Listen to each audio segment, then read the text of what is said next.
Oi, tudo bem? Vamos continuar e finalizar a nossa discussão sobre a obra Vidas Secas.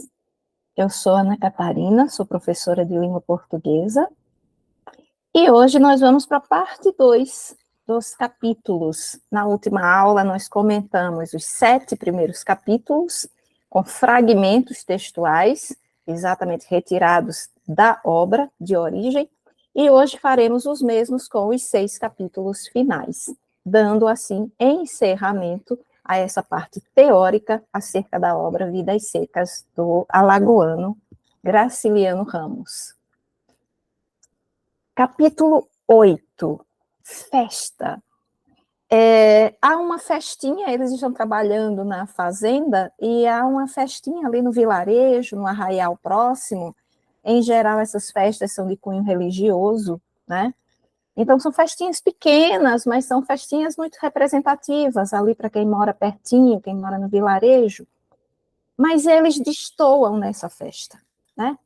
Comparando-se aos tipos da cidade, Fabiano reconhecia-se inferior. Por isso desconfiava que os outros mangavam dele, né? Então é aquela sensação de que você está andando ali no meio das pessoas e todo mundo está olhando, está rindo de você, está criticando você, está considerando você inferior. Fazia-se carrancudo e evitava conversas. Só lhe falavam com o fim de tirar-lhe alguma coisa. Os negociantes furtavam na medida, no preço e na conta. O patrão realizava com pena e tinha tinta cálculos incompreensíveis.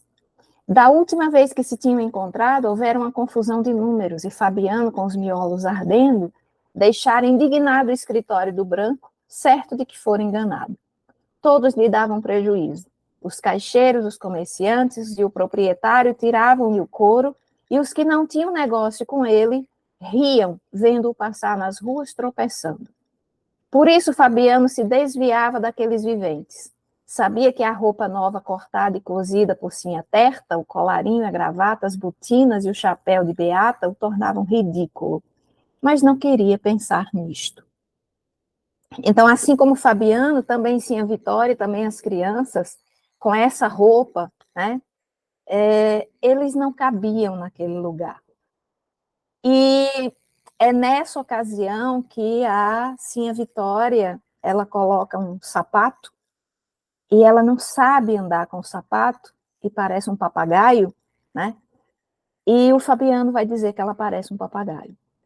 E é interessante como a perspectiva do Fabiano é se reconhecer inferior diante daquelas pessoas e a se sentir menosprezado e até chateado com o fato de as pessoas estarem olhando para ele, ridicularizando quem ele é, o que ele veste, como ele anda.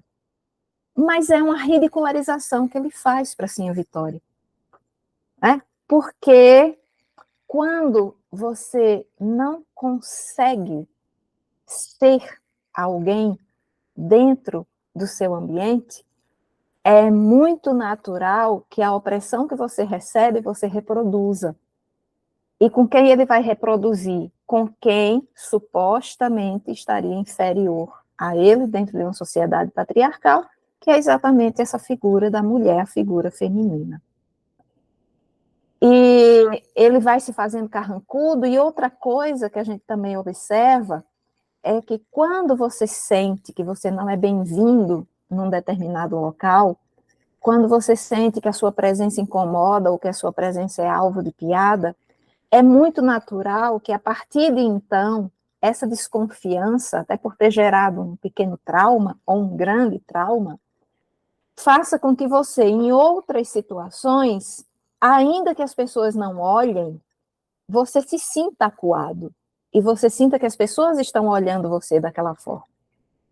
Então, eles não cabem, é como se fossem bichos em meio a gente, né? Então, por mais que eles estejam vestidos, é como se você colocasse uma roupa num cachorro. Colocar a roupa do cachorro não faz do cachorro gente, faz do cachorro um ser com uma roupa, né? Então, eles são seres com roupas tentando, né, se misturar às pessoas que ali estavam, mas ele não tem nada a ver com essas pessoas. E ele tem sempre essa noção, né, de que está sendo roubado, de que as pessoas estão enrolando. E sim, ele está sendo enrolado, e sim, ele está sendo enganado. Mas também é uma certa revolta, né, uma revolta compreensível, por não poder comprar o que as pessoas estão vendendo. Então, é natural que ele tenha uma reação de negação. Né? Então, como aquilo é muito caro e ele não pode ter acesso, então aquilo é ruim, ou aquilo a pessoa fica ridicularizando, a pessoa está enganando, a pessoa... Né? Existe o engano? Existe, mas existe também um reforço aí de como Fabiano se vê em relação aos outros. Então, foi uma festa, mas não para essa família. Foi uma festa só para os outros. Capítulo 9 é um capítulo extremamente importante, porque não há como a gente negar, ao ler a obra, a importância que Baleia tem para essa família. A importância que o senso de humanidade de um bicho desperta no leitor quando os próprios humanos não conseguem atingir o grau de humanidade da cachorra. Eles são tão minúsculos dentro da sociedade que eles não conseguem sequer atingir o patamar da cachorra. A cachorra parece ser o elemento mais importante. A cachorra parece caber na sociedade, né? Apesar da caminhada, apesar da fome, apesar de tudo, mas parece que a cachorra é um elemento comum dentro da sociedade. Eles não. Então, aqui nesse capítulo, Baleia vai ser sacrificada por Fabiano. Ela está com hidrofobia, que é o mesmo que raiva. Ela precisa ser sacrificada, porque não sacrificá-la vai trazer consequências para a própria família, pode trazer a morte da própria família. E sacrificá-la também é uma forma de abreviar a dor dos sintomas que a própria doença vai trazer para a baleia. O fato de Baleia se chamar baleia é também uma grande ironia. Há uma tradição no sertão nordestino de que o nome dos cachorros seja nome de peixe. É por isso que a gente encontra no Alto da Compadecida, do Ariano Suassuna, o cachorro da mulher do padeiro se chama xarel, e xarel é o nome de um peixe. Claro que a gente sabe que a baleia é um mamífero, a baleia não é um peixe, mas também é um jogo irônico, porque a baleia vive no mar, é um bicho enorme, né, que precisa de abundância em água para poder comportar o tamanho e o peso da baleia, em contrapartida dentro do sertão em que você não tem uma gota d'água e as pessoas estão se consumindo na seca. Né? Então, baleia sempre foi uma representação de tudo aquilo que, de alguma forma, foi tirado do senso de humano dessas pessoas. E a morte de baleia representa também a certeza de que essas pessoas vão morrer, mas não a certeza da morte que a gente tem, mas a certeza da morte como uma sentença da não inclusão social. Uma morte abreviada. Né? Então, a tremura subia, deixava a barriga e chegava ao peito de baleia. Do peito para trás era tudo insensibilidade e esquecimento. Mas o resto do corpo se arrepiava. Espinhos de mandacaru penetravam na carne meio comida pela doença. Então, a baleia está muito magra, a baleia está cheia de feridas, as moscas, inclusive, pousam nessas feridas. E para piorar a situação dela, os espinhos de mandacaru ainda estão espetados na pele. Ela está morrendo, ela está definhando, ela está sofrendo. Baleia encostava a cabecinha fatigada na pedra. A pedra estava fria, certamente sim a Vitória tinha deixado o fogo apagar-se muito cedo. né? Porque eles faziam fogo, exatamente juntavam duas pedras, botavam a panela ali, faziam o fogo e cozinhava alguma coisa. Então a pedra estava fria, fria, frio, como vai ser o destino de Baleia. E é interessante que aqui nesse segundo parágrafo, o narrador escolhe um diminutivo, cabecinha, a cabecinha fatigada. Cabecinha porque, de fato, a cabeça de Baleia era pequenininha, até porque ela era magrinha, e cabecinha para o leitor, não sei se para o narrador, mas para o leitor, nos parece um ato de carinho, um ato de solidariedade, um ato de acolhimento. Baleia queria dormir, acordaria feliz num mundo cheio de preás. Então, Baleia queria dormir, isso aqui é um eufemismo para o fato de, né, ela estar morrendo e ela vai dormir eternamente, mas ela ia acordar feliz. Acordaria, mais uma vez, vem o futuro do pretérito, né, que é um futuro atrelado a uma condição, e a condição é a morte. Então, ela acordaria num mundo cheio de preás. E o que é muito bonito nesse capítulo é exatamente a perspectiva de céu criada por Baleia para Baleia. Baleia costumava caçar preás e levar para a família comer. É um gesto de humanidade muito grandioso da parte dela. E ela gostava do preá, só que ela nunca pôde comer o preá inteiro. Ela se contentava com os ossos do preá. Então é natural que ela imagine que no céu vai estar cheio de preá, ela vai poder caçar o preá e vai poder comer, ela vai poder desfrutar do osso e da carne do preá. Então é uma imagem muito tocante, muito significativa e muito humanizada da cachorra-baleia. E lamberia as mãos de Fabiano, um Fabiano enorme. Né? Então ela tem sempre gratidão por essa família. Apesar de, no início desse capítulo, ela ter ficado meio chateada, porque ela viu Fabiano com a arma na mão e ela vê que Fabiano vai atirar nela.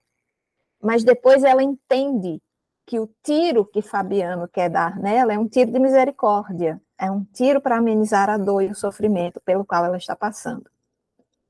Então, as crianças se espojariam com ela, rolariam com ela num pátio enorme.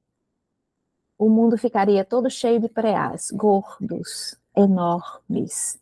Então, esse gordo, esse enorme, em contraposição a tudo magro e raquítico que ela tem na realidade.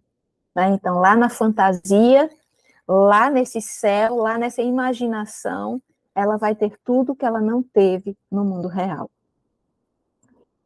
E depois que Baleia morre, né, os capítulos seguintes, eles ficam muito mais na perspectiva de o leitor se perguntar quem vai ser o próximo. Porque no início da obra o papagaio morreu. Eles viram morte o tempo inteiro, morte do gado, né? Por isso tinham de sair das fazendas, porque não havia condição de sobrevivência. Agora a baleia morre. Quem vai ser o próximo?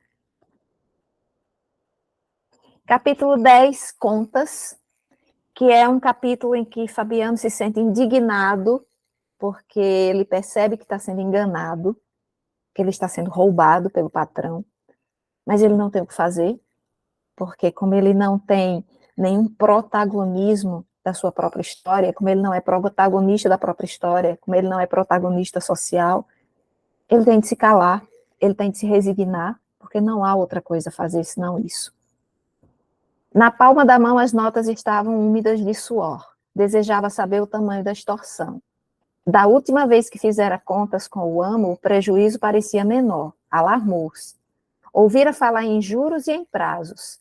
Isto lhe dera uma impressão bastante penosa.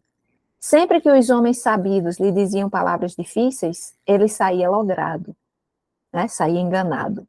Sobressaltava-se escutando-as. Evidentemente só serviam para encobrir ladroeiras. Mas eram bonitas. Às vezes decorava algumas e empregava-as fora de propósito. Depois esquecia-as. Para que um pobre de laia deve usar conversa de gente rica? Sinha Terta que tinha uma ponta de língua terrível. Falava quase tão bem como as pessoas da cidade. Se ele soubesse falar como Sinha Terta, procuraria serviço noutra fazenda, haveria de arranjar-se. Não sabia. Nas horas de aperto dava para gaguejar, embaraçava-se como um menino, coçava os cotovelos aperreado. Por isso esfolavam, safados, tomar as coisas de um infeliz que não tinha onde cair morto. Não é que isso não estava certo. Que iam ganhar semelhante procedimento? Quem? Que iam ganhar? Então, aqui a gente vê, inclusive, nitidamente a presença desse narrador e da presença do discurso indireto livre. O discurso indireto livre é exatamente esse discurso, que ele não é direto, nem indireto, ele nem tem marcas do discurso direto, nem tem marcas do discurso indireto, ele nem é a fala do personagem, nem é o narrador como porta-voz do personagem. É um discurso que se confunde. Parece que é Fabiano que está dizendo, mas ao mesmo tempo a gente sabe que Fabiano não teria condições linguísticas de dizer isso aqui, e o narrador parece dizer por ele. Mas o narrador não parece ser porta-voz, porque Fabiano não tem voz. Então é como se o narrador mergulhasse fundo nesse mundo existencial de Fabiano e trouxesse esse mundo para a gente, porque o narrador sabe expressar, Fabiano não. Então ele está sendo enganado, ele sabe que está sendo enganado, mas ele não tem o que fazer em relação a esse engano. E ele acha, ele acredita, até ingenuamente, que se ele soubesse falar, ele não estaria sendo enganado. Se ele soubesse se comunicar melhor, se ele soubesse falar como Sinha Terta sabia, ele poderia conquistar mais. Ele poderia conquistar mais, mas não se sabe se esse falar garantiria para ele o futuro que ele merece. Mas o fato é que ele se sente extremamente angustiado, ele se sente extremamente injuriado, entristecido, chateado, por querer emitir alguma coisa que ele não sabe. Ele quer que a palavra saia, mas ele não tem acervo dessa palavra, e aí a palavra não sai.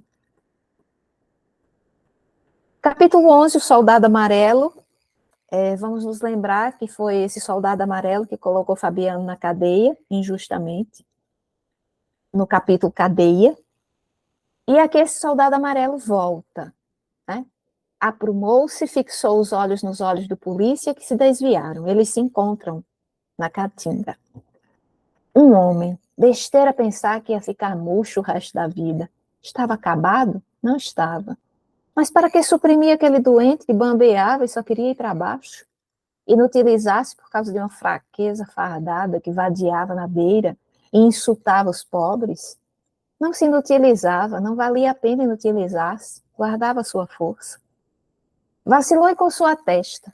Havia muitos bichinhos assim ruins, havia um horror de bichinhos assim fracos e ruins. Afastou-se inquieto, vendo o acanalhado e ordeiro. O soldado ganhou coragem, avançou, pisou firme, perguntou o caminho. E Fabiano tirou o chapéu de couro. Governo é governo. Tirou o chapéu de couro, curvou-se e ensinou o caminho ao soldado amarelo. Então ele se sente tão submisso na sua condição de nada, que eles se encontram novamente no território de Fabiano, que é a Caatinga. Fabiano certamente tinha vantagem nesse território. Poderia matar o soldado amarelo se quisesse. Mas qual é a resposta dele, né? Governo é governo, ainda tira o chapéu de couro. A subserviência, o servir. É como se ele estivesse dizendo, eu tenho consciência de quem manda, e eu nasci para obedecer. Como se essa fosse uma condição definitiva. E o soldado, mesmo precisando da ajuda de Fabiano para ensinar o caminho, ainda assim foi arrogante. Né? Claro que ele ficou ali meio intimidado, ele ficou intimidado porque ele sabia que Fabiano poderia matá-lo, mas ele passou numa feição altiva, porque no fundo, ele também viu naquele homem a presença de um completo covarde. Não um covarde moral, né? não uma criatura covarde porque não tem o que oferecer, mas uma criatura que diante do seu nada se acovarda diante do poder. Então é um encontro muito significativo entre opressor e oprimido. E o que a gente vê é que, apesar das condições do oprimido serem acabar com esse opressor, ele não consegue, a índole dele não consegue. A subserviência, a humildade não consegue. O Mundo Coberto de Penas, que seria o título original dessa obra, e depois foi mudado para Vidas Secas. Aqui as ideias de Fabiana atrapalharam-se, a cachorra misturou-se com as arribações, que não se distinguiam da seca. Ele, a mulher e os dois meninos seriam comidos. Sim, a Vitória tinha razão. Era atilada e percebia as coisas de longe. Fabiana regalava os olhos e desejava continuar a admirá-la. Mas o coração grosso como um cururu enchia-se com a lembrança da cadela, coitadinha, magra, dura, inteiriçada, os olhos arrancados pelos urubus, né? Ele imaginando como baleia estaria, né, lá deitada na sua vala de morte. Diante dos juazeiros, Fabiana apressou-se. Sabia lá se a alma de baleia andava por ali, fazendo visagem? Chegou-se a casa com medo e escurecendo, e àquela hora ele sentia sempre uns vagos terrores. Ultimamente vivia esmorecido, morfino, porque as desgraças eram muitas. Precisava consultar sim a Vitória, combinar a viagem, livrar-se das arribações, explicar-se, convencer-se de que não praticara injustiça matando a cachorra. Necessário abandonar aqueles lugares amaldiçoados. Por quê? Aqui vem os primeiros sinais. As arribações são as aves que estão migrando para o sul. E quando essas aves migram para o sul, é sinal de que a seca está voltando. Então ele começa com essa angústia, a angústia de ter matado baleia, porque ele se sente mal com isso, né? Ele não queria ter tido de fazer isso, mas era necessário. E ele precisava explicar para a mulher. Mas o fato é que tem muita desgraça acontecendo e ver as arribações era exatamente a certeza de que a seca estava voltando. E que eles em algum momento teriam de deixar essa fazenda. E teriam de continuar a caminhada. E teriam de continuar a desesperança. E teriam de continuar o nada. O capítulo 13, o último capítulo do livro, Fuga. O primeiro capítulo é Mudança. O último capítulo é Fuga, né? Ambos mudança e ambos fuga. Porque eles estão fugindo da seca, estão fugindo da morte, estão fugindo da condição ou subcondição em que vivem. Então aqui é exatamente o último parágrafo do livro, tá? Não sentia a espingarda, o saco, as pedras miúdas que lhe entravam nas alpercatas, o cheiro de carniças que empestavam o caminho. As palavras de Sinha Vitória encantavam-no. Iriam para diante, alcançariam uma terra desconhecida. Fabiano estava contente e acreditava nessa terra, porque não sabia como ela era, nem onde era. Repetia docilmente as palavras de Sinha Vitória, as palavras que Sinha Vitória murmurava porque tinha confiança nele. Andavam para o sul, metidos naquele sonho, uma cidade grande, cheia de pessoas fortes. Os meninos em escolas, aprendendo coisas difíceis e necessárias. Eles dois velhinhos, acabando-se como uns cachorros inúteis, acabando-se como baleia. Que iriam fazer? Retardaram-se temerosos. Chegariam a uma terra desconhecida e civilizada, ficariam presos. O sertão continuaria a mandar gente para lá. O sertão mandaria para a cidade homens fortes, brutos como Fabiano, sim, a Vitória e os dois meninos. Então é muito significativo que nesse final, né, vem ali os pés dele nesse chão que parece não ter fim, e eles vão rumo a uma terra desconhecida, porque eles não sabem para onde vão. É uma espécie até de terra prometida, né? Se a gente fizer aqui uma analogia com o próprio texto bíblico, a terra onde corre leite e mel. Mas Fabiano não vai para uma terra onde corre leite e mel. Né? Em geral, eles vão para os grandes centros urbanos. Nos grandes centros urbanos, ora, se eles já são inferiores dentro de um vilarejo em situação de festa, imagina o que nada serão dentro dos grandes centros urbanos. E ali eles morrem muito cedo também por outras razões, não conseguem emprego, não têm formação, e muito menos Fabiano, que nem sabe se expressar. Então, a gente tem consciência plena de que essas pessoas não vão se adaptar no lugar para onde elas vão.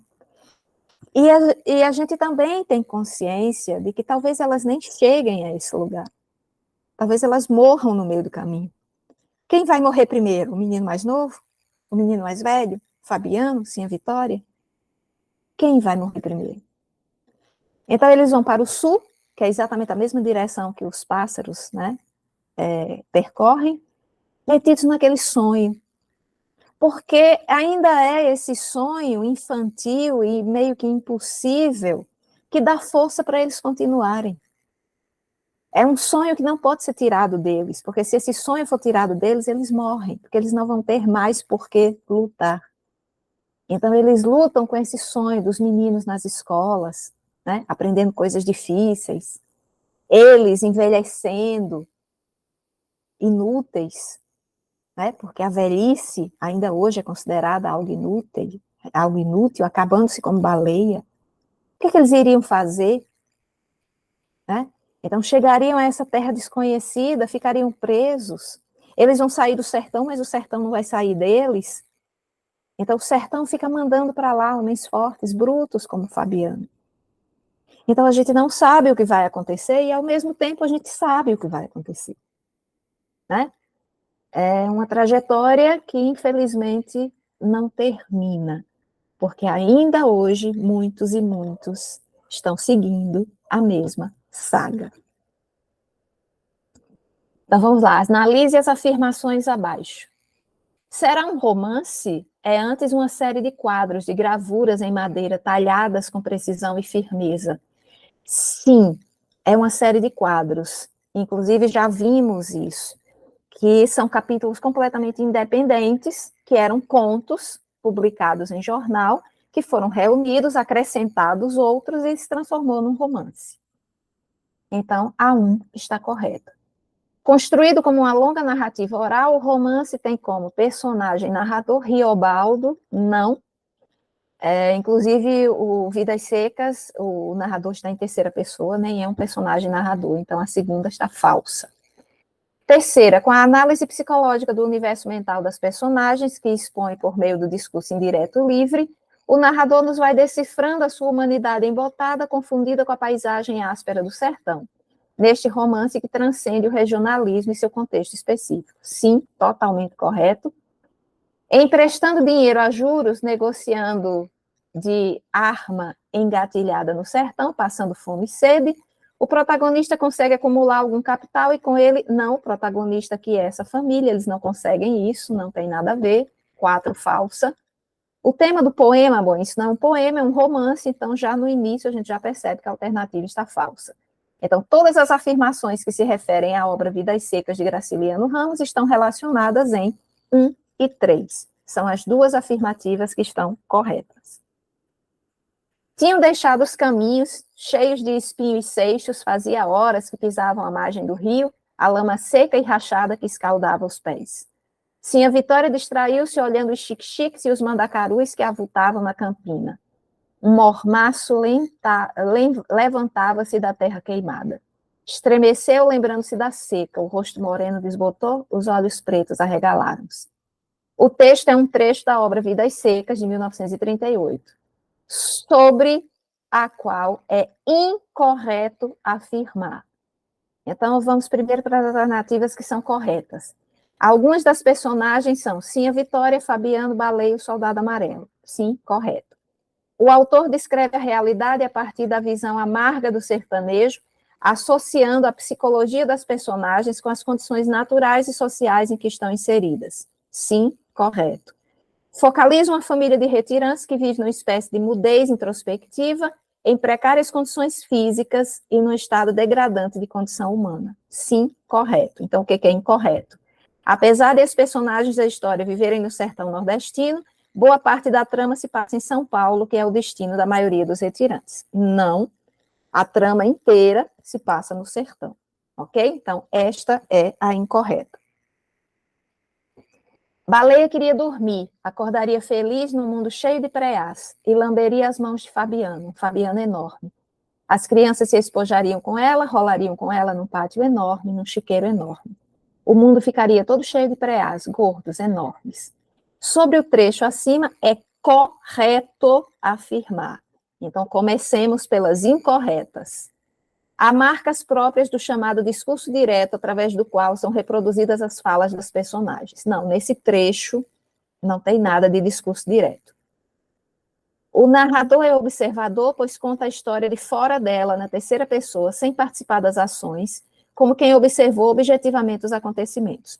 O narrador é em terceira pessoa, mas não é esse narrador alheio ao que está acontecendo, que narra objetivamente. Ele vai a fundo, inclusive, no inconsciente das personagens, né? Analisando, inclusive, no fator psicológico.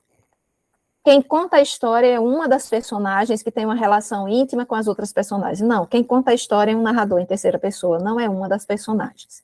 Então, a correta é: o narrador é onisciente, ou seja, tudo sabe, está ciente de tudo. Isto é, geralmente ele narra a história na terceira pessoa, sabe tudo sobre o enredo e sobre as personagens, inclusive sobre suas emoções, pensamentos mais íntimos, às vezes até dimensões inconscientes. Então, sim, este é o narrador de Vidas Secas. Esse narrador que vai tão a fundo nos personagens que chega, inclusive, à dimensão do inconsciente, porque ele tudo sabe sobre a trajetória daquelas pessoas. Então, aqui encerramos a obra Vidas Secas. Nossas próximas aulas serão sobre outra obra, que é de um mineiro chamado João Guimarães Rosa. Então, aqui, espero que, a partir de agora, vocês tenham uma afeição muito especial pela obra de Graciliano Ramos, e em especial por Vidas Secas, e que essa obra signifique muito nas questões que vocês vão enfrentar no concurso, ok? Até a próxima.